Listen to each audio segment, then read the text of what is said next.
मोदी जेव्हा परदेशी दौऱ्यावर जातात तेव्हा भारतीय टीम कडून मग काय काळजी घेतली जाते? जसं तुम्ही म्हणालात की डॉक्टर्स असतात. आंतरराष्ट्रीय संबंधात एखाद्या नेत्याचं जे आरोग्य आहे ते फार गुप्ततेचा विषय असतो. त्यामुळे या गोष्टी पब्लिक प्लेसमध्ये कधीच आणल्या जात नाहीत. त्याचा वापर कसा केला जातो ह्याचं मी उदाहरण सांगतो तुम्हाला. ज्या जर्मनीच्या चान्सलर होत्या अँजेला मर्कल, त्यांना कुत्र्यांची फार भीती वाटायची. म्हणून पुतीन जेव्हा त्यांच्या भेटीला गेला तर त्यांनी ते 2 जर्मन शेपर्ड बरोबर घेऊन गेला होता, जेणेकरून त्यांना भीती वाटावी.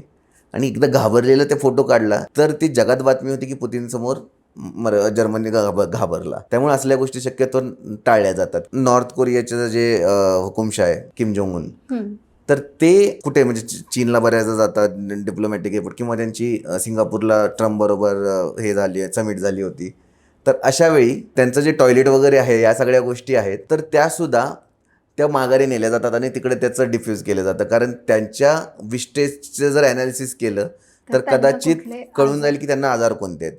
तर या सगळ्या गोष्टी आहेत त्या गुप्त पातळीवर केल्या जातात. त्यामुळं त्यांच्या ॲलर्जीज ज्या असतील किंवा अजून काय असेल तर शक्यतो त्याच्याबद्दल चर्चा केली जात नाही.